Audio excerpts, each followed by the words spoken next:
Olá, meus queridos, tudo bem com vocês? Sejam muito bem-vindos a mais um encontro da nossa jornada de volta para casa, agora com a lição 84 de Um Curso em Milagres. E como é revisão, vocês já sabem, quem já está aqui comigo todos os dias já sabe, mas quem está chegando agora não sabe ainda, a gente já está na revisão 2 de Um Curso em Milagres, então a cada dia a gente revê 2 lições. Então hoje na lição 84 a gente vai rever a 67 e a 68. Quero desejar boas-vindas aos novos inscritos, os irmãos que estão chegando todos os dias, a você que está só assistindo a esse vídeo, chegou aqui agora. Se inscreva no canal, a gente tem essas aulas das lições de Um Curso em Milagres todos os dias, são vídeos todos os dias. A gente vai completar as 365 lições de Um Curso em Milagres com a jornada através do livro de exercícios do Kenneth Wapnick, tá bom? Desse nosso querido professor. Então sejam bem-vindos. Para quem não me conhece ainda, meu nome é Ana Morari, eu sou terapeuta e estudante de Um Curso em Milagres, assim como todos vocês.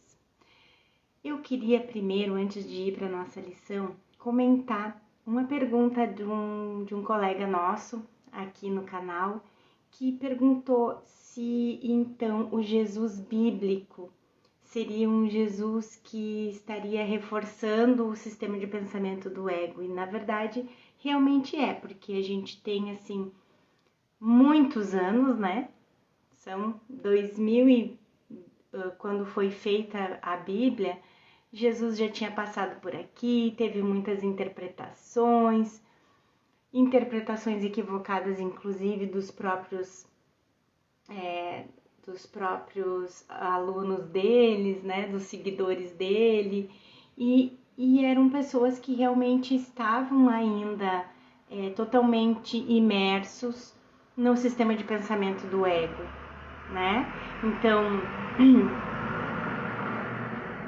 um sistema de pensamento que a gente fica totalmente identificado com o corpo, com a dor, com o sofrimento.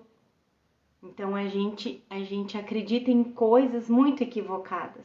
O ego nos faz. O ego é todo um sistema de pensamento equivocado. Então, a maioria das interpretações da Bíblia realmente são distorcidas, estão num sistema de pensamento de dualidade. Vocês podem ver, quem já estudou a Bíblia, quem está começando a estudar a Bíblia, vai ver que a Bíblia é totalmente uma linguagem dualista, né? E no Antigo Testamento mais ainda, onde se falava até de um Deus vingativo, né? E a gente sempre passou a acreditar nisso, inclusive meio inconsciente, a gente não reflete sobre isso, né? Mas eu já conversei com você sobre isso em outra aula, que a gente tem aquela coisa assim, que se a justiça do homem falhar, a justiça de Deus não falha. Então, a gente já tá pensando que a gente quer um castigo pro irmão, né? E um Deus que castiga não pode ser um Deus por amor. Então, a gente já vê uma dualidade aí. Então, no próprio Um Curso em Milagres, Jesus comenta muitas passagens equivocadas da Bíblia, né? E algumas outras, assim, ele dá uma clareada, fica um pouco mais claro pra gente, mas a maior parte é bem dualista, conta a história de um Jesus que ensinou coisas que ele não poderia ter ensinado realmente, na verdade foi apenas a percepção equivocada, porque quando a gente interpreta algo com o sistema de pensamento do ego, realmente sempre vai ser distorcido, né? Já num Curso em Milagres, o Jesus vem puro, o Jesus vem totalmente unificado, não dualista, puramente não dualista, onde só existe Deus, onde só existe amor, né? Então, realmente, a gente pode fazer essa separação assim, mas ainda eu posso conversar mais com a minha professora. E oi, Andréia. Pois é, a gente tem isso muito na Bíblia, né? Primeiro que foram muitos discípulos, muitas pessoas, depois instituições, né? Em que colocam interesses separados, continua a ser o sistema de pensamento de separação, então são interesses separados, né? E para que sempre foi muito interessante para muitas instituições que a gente continuasse acreditando naquela tríade do ego de pecado, culpa e medo, né?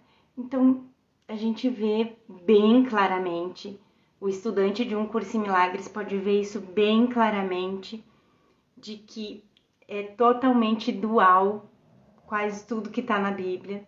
Tem algumas passagens que a gente ainda pode se utilizar dentro do que Jesus ensina num curso em milagres, mas a maior parte é bem dualista, sistema de separação completo, onde muitas passagens fazem com que realmente a gente reforce o sistema de pecado, culpa e medo, né? Então, mas a gente ainda tem bastante para conversar sobre isso. Eu vou conversar mais com a minha professora e quando eu tiver algo ainda mais para compartilhar sobre isso, a gente volta a conversar sobre isso, tá bom? Mais uma vez, hoje a gente vai tirar uma cartinha do Miracle Choice no final da nossa aula, tá bom? Então, vamos começar. Na nossa lição, na revisão da sessão 67, que diz: o amor me criou como ele mesmo. Essa é uma declaração da unicidade de Deus. Exatamente. Então, o amor me criou. Se o amor me criou como ele mesmo, eu não posso ser um ser dualista, que um pouco sou amor e um pouco sou ódio. Eu posso acreditar nisso, mas não é porque eu acredito em ilusões e em equívocos que eles se tornam a minha realidade, que eles se tornam reais. Porque a única realidade é o que Deus criou. E Deus só criou o amor. E o amor me criou como ele mesmo. Então, essa é uma declaração da unicidade de Deus. Ponto. Nossa identidade como Cristo.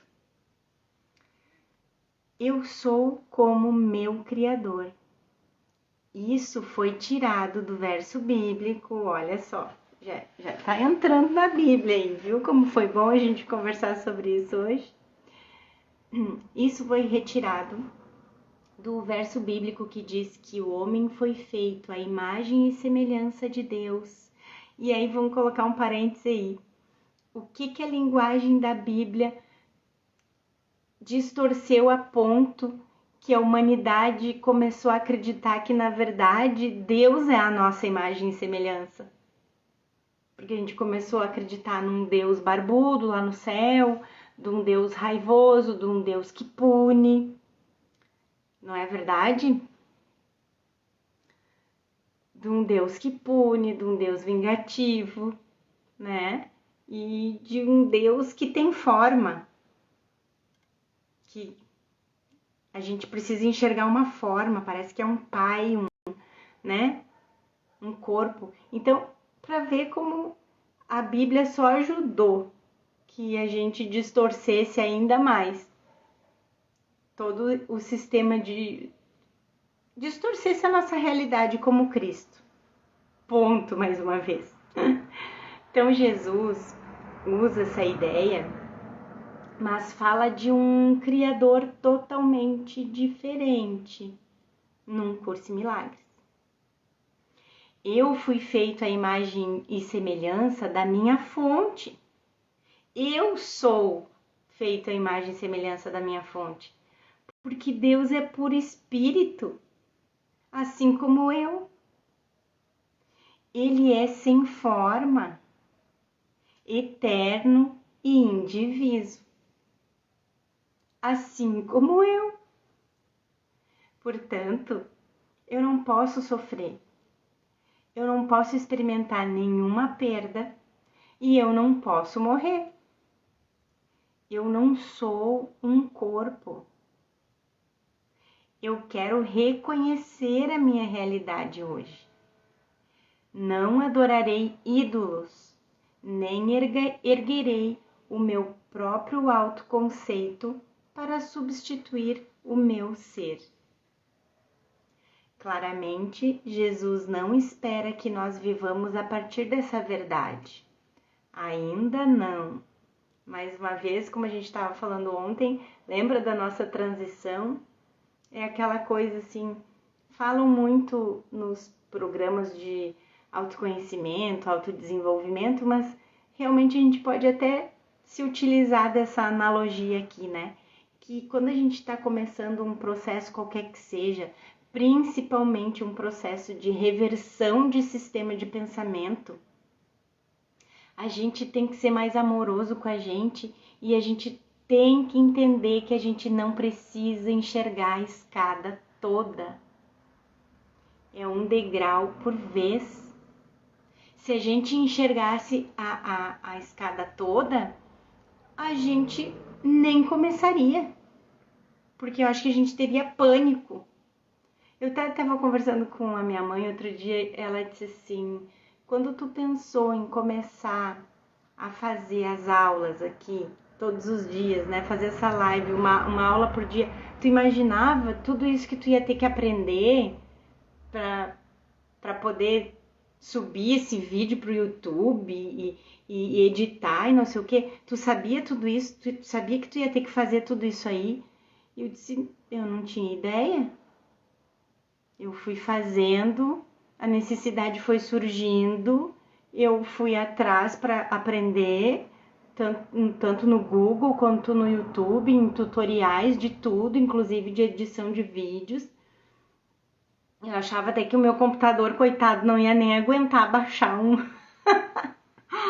não ia aguentar baixar um sistema de fazer edições, né? Então, assim, o que é qual é o segredo, né?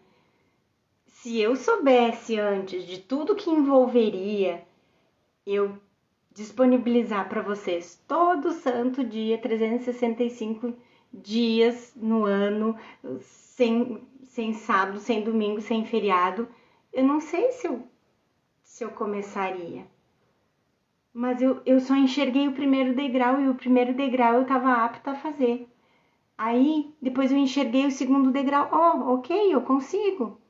Depois o terceiro. Se eu tivesse que enxergar tudo na mesma vez, não sei não. E aí eu perguntei para minha mãe assim, quem será que casaria? Quem será que teria filhos? Se enxergasse tudo o que fosse passar, tudo o que aconteceria lá na frente. Todo mundo ia ficar paralisado, ninguém ia conseguir fazer nada. Mas o que? A gente só enxerga o próximo degrau e tá tudo bem, é assim mesmo o processo. Um degrau por vez. O problema é que quando a gente se força a querer enxergar a escada toda de uma vez só, a gente fica ansioso, a gente não se acha capaz, a gente acha que é demais pra gente. Então, e todo esse processo que Jesus vai ensinando é com essa amorosidade. É pra gente enxergar um degrau por vez. Não é para enxergar a escada toda. Então, claramente Jesus não espera que nós vivamos a partir dessa verdade toda, inteira, de uma vez só. Ainda não. Porque, mesmo como diz, a gente teria muito medo. Então, é um passo atrás do outro. Não é por acaso que é um passo atrás do outro.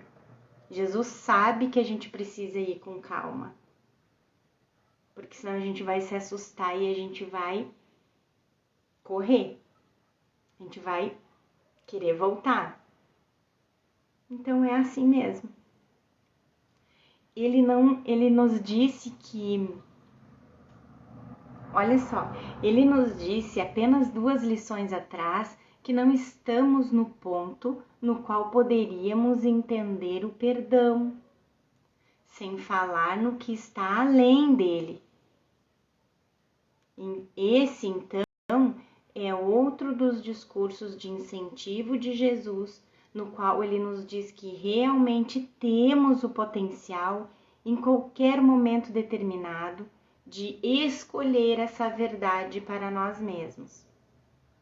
Ainda que escolhêssemos não nos beneficiarmos dela, a verdade não está ausente.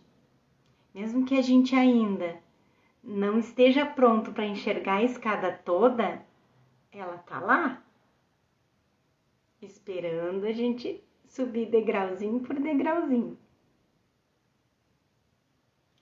Aí, já ia repetir. Na realidade, não somos corpos, mas espírito. E, portanto, não podemos sofrer perda ou morrer. Essa é a memória do nosso ser, que pacientemente espera no topo da escada. Eu fico encantada, gente, como Jesus leva a gente assim. É muito lindo de ver, né? Como eu já contei para vocês outras vezes, eu nunca consigo ter tempo de ler a lição antes de chegar aqui com vocês. E eu não vou lembrar da primeira vez que eu fiz a lição, né? Através do curso mesmo, do livro do Curso em Milagres. Então, eu só sou orientada pelo Espírito mesmo, assim, inspirada com o que eu tenho que trazer para vocês. E cada vez que eu trago algum assunto, pode contar que depois ele tá lá no meio do texto. Isso é muito encantador de ver, né? Então é isso. Essa é a memória do nosso ser, que pacientemente espera no topo da escada para que ascendamos através das nuvens de culpa e ataque. Como nos é dito de novo e de novo, de formas diferentes, dessa vez numa passagenzinha do capítulo 3. A paz é uma herança natural do Espírito. Cada um é livre para se recusar a aceitar a própria herança, mas não é livre para estabelecer o que é a sua herança. Então a gente recusa, até que um ponto a gente desiste de recusar, porque a gente vê que nada além da nossa herança natural nos faz verdadeiramente felizes, né? Somos livres dentro do sonho de separação para acreditarmos no que quisermos. Mas esses desejos tolos por ídolos não têm nada a ver com a vontade de Deus, que é a nossa única realidade e nosso ser. Eu sou como meu Criador. O amor me criou como Ele mesmo. Jesus volta ao tema da lição e nos pede para voltarmos também. Somos impulsionados ao longo de nossa jornada por nossa disponibilidade de deixarmos de lado os substitutos esfarrapados do ego e aceitarmos a verdade sobre nós mesmos.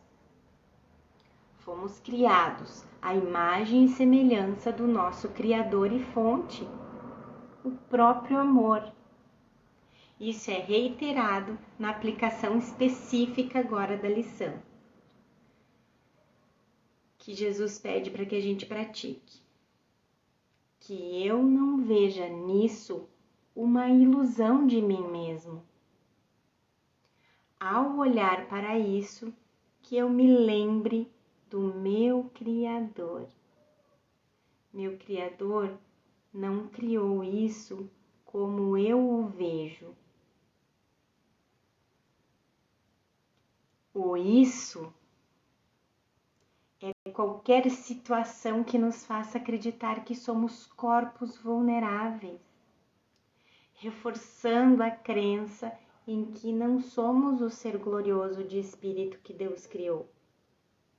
Então, que eu não veja nessa situação que está me afligindo, uma ilusão de mim mesmo.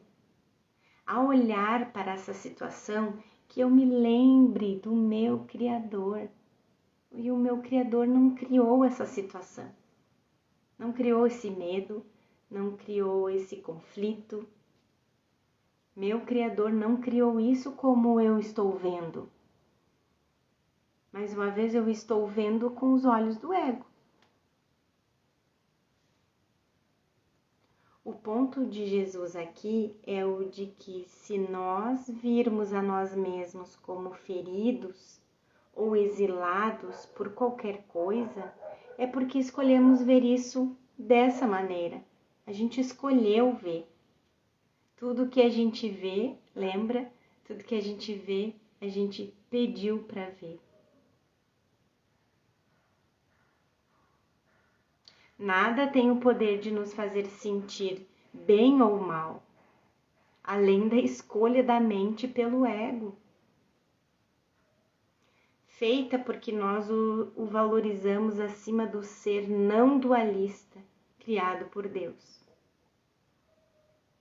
Jesus nos pede para querermos escolher diferente.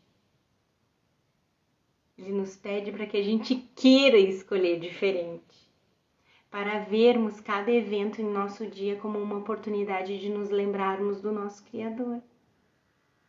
Essa escolha está refletida pelo nosso reconhecimento de que o perfeito amor não poderia ter criado a situação que experimentamos. E então, ela não pode ser real. E o que não é real não pode ter poder sobre nós. E aí, mais uma vez, a gente entra na história da Bíblia, na história que a Bíblia nos conta, que a Bíblia nos fez acreditar, que o sistema de pensamento do ego, de pecado, culpa e medo, nos fez acreditar que seria possível um Pai, um Deus, um Criador, que é perfeito amor, dar o seu único filho para passar o que ele passou, para expiar os pecados dos outros pecadores? É muito insana essa história, gente. É muito insana. E eu muito antes, eu acredito que muitos de vocês também, muito antes de chegar um curso em milagres na minha vida, eu já refletia e não aceitava essa ideia. Porque se isso fosse verdade, então Deus não é puro amor. Então, o puro amor, a inocência, isso tudo não existe. Porque como que um pai puro amor daria um filho para ser sacrificado daquela maneira, crucificado na cruz daquela maneira, para expiar os nossos pecados? Isso não podia fazer sentido. Realmente não podia fazer sentido. E é só um curso em milagres que me responde todas essas questões, né? Que é que realmente nós não somos corpos, e Jesus sabia disso. Tanto que no outro dia ele estava lá no meio dos discípulos de novo, né? Como alguns contam, a gente não sabe bem como que aconteceu, mas realmente a gente está fazendo um curso de desaprender, né? E eu tinha colocado uma musiquinha aqui de fundo para nós e acho que a música saiu. Paciência hoje. Agora a gente já vai para a lição 68, tá bom? Que diz: o amor não guarda mágoas. Jesus volta a esse tema importante das mágoas e pensamentos de ataque. A gente fez várias lições falando sobre mágoas, né? Olha, foi uma prática para mim aquela semana ali intensa. Tanto a minha prática mesmo, meu dia a dia aqui, como porque era uma lição atrás da outra falando de perdão e de mágoas, né? Implícito aqui está o fato de que nossas mágoas não vêm simplesmente. Elas não aparecem do nada, nossas mágoas. A gente acha que do nada a gente... Porque uma pessoa disse algo, ou fez algo, ou deixou de fazer, ou deixou de dizer, que foi naquele ponto que a gente se magoou, né? Mas elas não vêm simplesmente. Nós as escolhemos ativamente, porque queremos tornar outra pessoa responsável pela miséria que sentimos por termos nos separado do amor. Em vez de aceitarmos a responsabilidade por nosso pecado, ilusório, né, gente? Mas vamos continuar aqui porque a gente ainda acredita que a gente está aqui, a gente ainda acredita num corpo, a gente ainda acredita que pecou. Mais uma vez, um degrau por vez, a gente vai se desfazer disso tudo. É por isso que Jesus fez esse curso para nós. Mas então, por enquanto, em vez de aceitarmos a responsabilidade pelo nosso pecado e admitirmos o medo que fez com que nos separássemos, nós negamos o pecado, o separamos do nosso ser e, através da projeção, mantemos mágoas contra outra pessoa. Outro tem que ser culpado por eu estar longe do amor, por ter me separado de Deus, ter saído do céu e estar sofrendo aqui agora. Inclusive, a gente até chega a falar isso de pai e mãe, né? Eu não pedi para estar aqui. A gente acha equivocadamente, né, que os outros têm culpa até por a gente ter nascido. É o sistema de pensamento do ego. A gente tem que rir dele mesmo, né? Ai, ai. Então nós mantemos mágoas contra outra pessoa, qualquer outra pessoa, acusando-a do que secretamente acreditamos ter feito. Secretamente, né? Bem no inconsciente, a gente acredita ter feito. Tudo isso é trazido à tona para cumprir o propósito do ego de proteger sua existência, negando a mente e nos deixando sem mente, deixando-nos à mercê de coisas além do nosso controle, forças que não podes controlar. É isso que ele quer que a gente acredite, que a gente não tem controle. Mas, na verdade, ele tem o controle, ele fez o script, o ego fez todo esse script aqui, porque a gente deu poder a ele.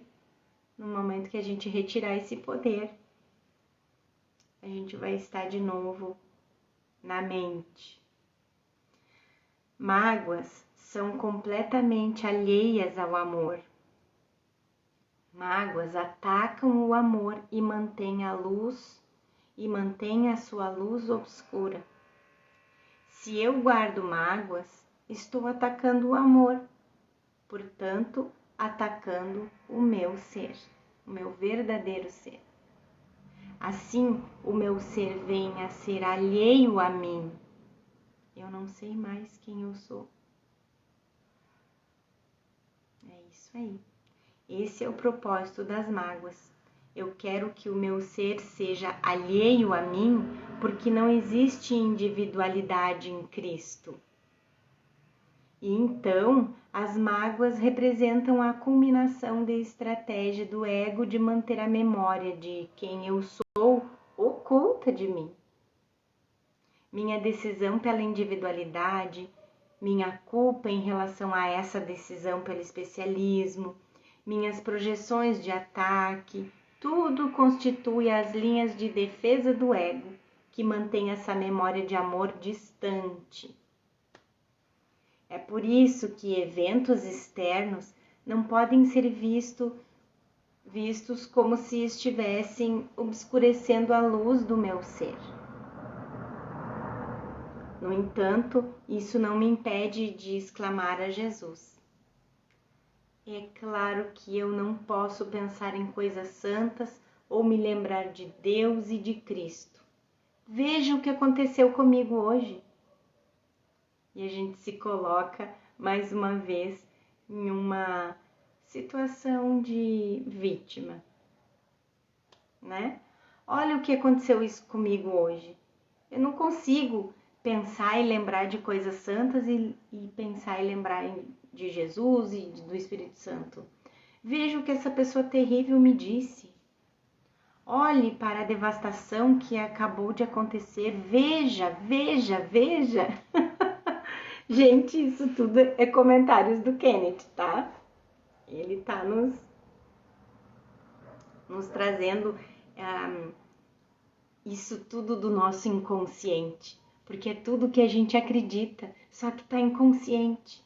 E quanto mais a gente pratica um curso em milagres, mais todas essas verdades, todo esse lixo do nosso inconsciente começa a emergir e a gente começa a ver que realmente é verdade.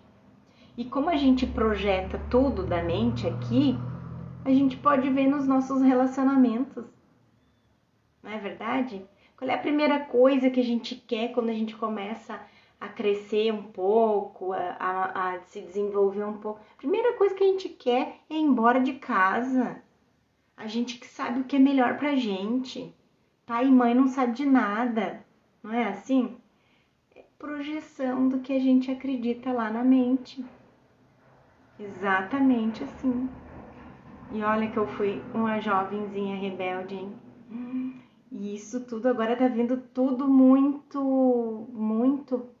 para a superfície e eu consigo perceber totalmente que realmente a gente confiou no sistema de pensamento do ego, não quis ouvir e não quis receber o que Deus falou para nós. A gente queria um mundo à parte dele, queria construir um mundo do nosso jeito. Só que depois a culpa bateu, né? Nossa Senhora, se eu for pensar na minha trajetória, pense na de vocês aí. Vocês vão ver que vai encaixar. Ai, ai. Nós usamos esses contos de vitimação como desculpas, que é o motivo pelo qual os fizemos em primeiro lugar. Para termos a maneira perfeita de justificar nossas mágoas, dessa forma, permitindo-nos dizer da forma mais farisaica que pudermos reunir: não é minha culpa. Como eu poderia conhecer o amor e me lembrar do meu ser? Eles não me deixam. Ai, só rindo com Jesus mesmo. Da mesma forma, Jesus apelou a nós no parágrafo anterior e agora diz que a gente diga, né? Que a gente pratique essa lição hoje dizendo mais essa ideia aqui.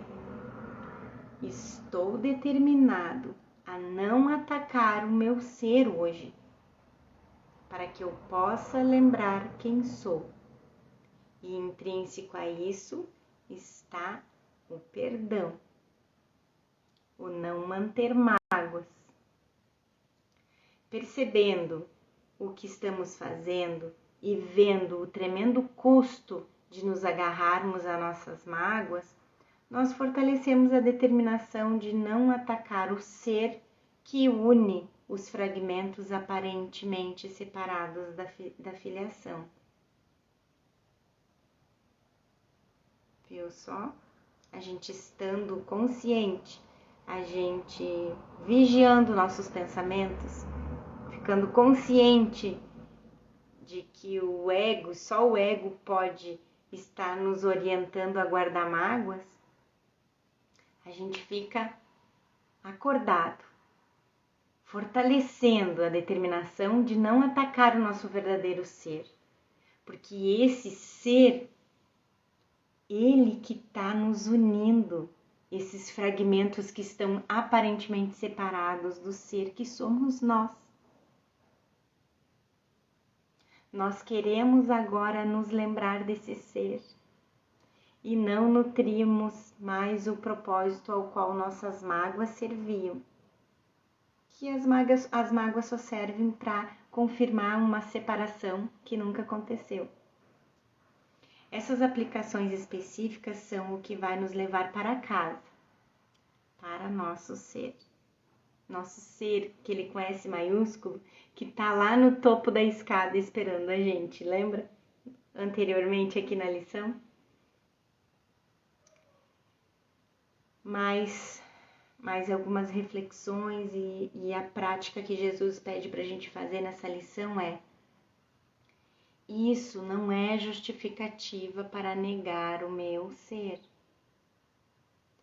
Eu não vou usar isso para atacar o amor. Que isso não me tente a atacar a mim mesmo. Jesus, como sempre, apela ao poder de nossas mentes de fazermos outra escolha. Seu apelo toma a forma de reconhecer que não existe justificativa para pensamentos de ataque de nenhum tipo. Recordar a mudança de propósito, da qual o Espírito Santo é um lembrete, nos permite liberarmos nossas mágoas.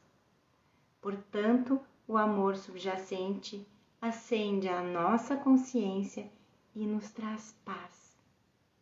A pedra fundamental para nos lembrarmos do ser que negamos. E uma bandeira vermelha, gente, se acende quando a gente está magoado com alguém, com raiva de alguém, atacando alguém, né, mentalmente, ou até a nós próprios. E quando a gente começa a formular justificativas do porquê que a gente está irritado, porquê que a gente está magoado, porquê que a gente está certo, porquê que a gente tem razão de estar magoado ou de estar indignado conosco mesmos. Vocês veem? A gente já consegue ficar... É uma bandeira vermelha que diz assim pra gente: ei, acorda. Tá ouvindo o ego de novo. Porque isso não pode vir do Espírito Santo. É verdade? Então, meus amores, a gente finalizou a lição de hoje. E eu vou fazer mais uma vez, vou tirar mais uma cartinha do Miracle Choice pra gente. Vamos fazer uma respiração profunda.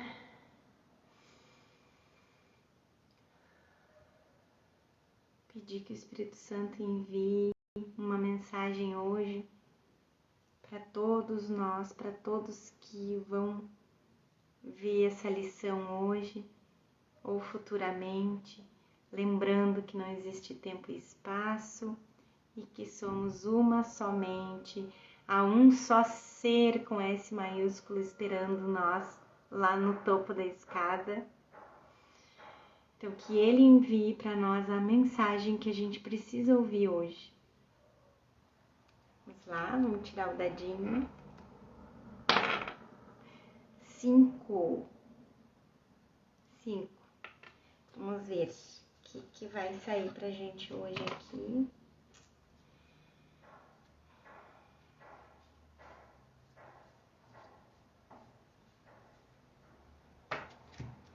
É sobre relacionamentos. A cartinha 5.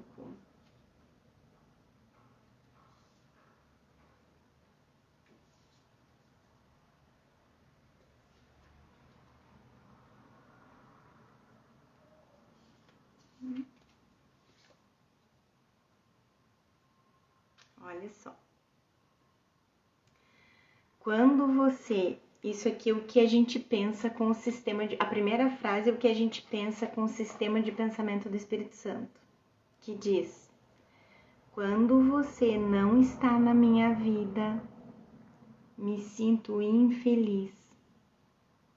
Por favor, diga-me que você sente o mesmo, pois não quero ser o único que depende dos outros para ser feliz.